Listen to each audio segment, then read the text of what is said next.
Қазіргі күнде білімсіз, радикал, фанатик мұсылмандар мен конспирологтар бір нәрсеге шын сенеді.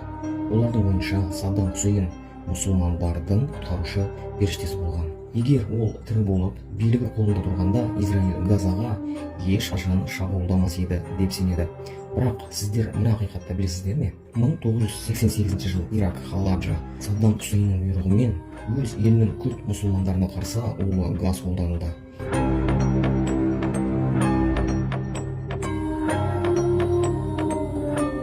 Иприт Зарин Табун. Бір күнде 5 мыңнан астам бейбіт тұрғын өлді. Балалар, әйелдер, қарттар.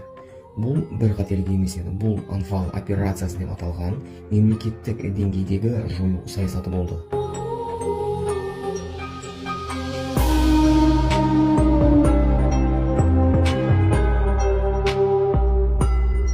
Ал мынау сол күнді өз көзімен көрген адамның сөзі.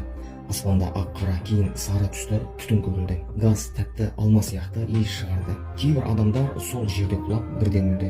Кейбірі күліп жатып жан тапсырды. Ал кейбірінің терісі күйіп көп ұзамай тұншығып өлді. Әли Зәлмен 1988 жыл Халабжа химиялық шабуылының куәгері.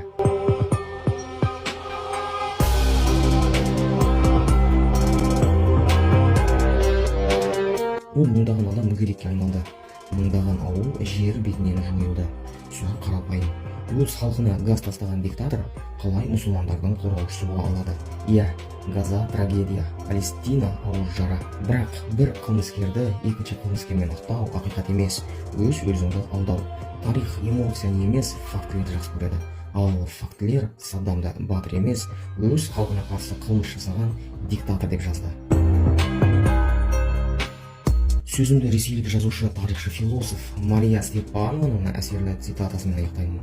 Террор да өтеді, заман да өтеді, ал тарих қанмен жазылғанда ғана есте қалады.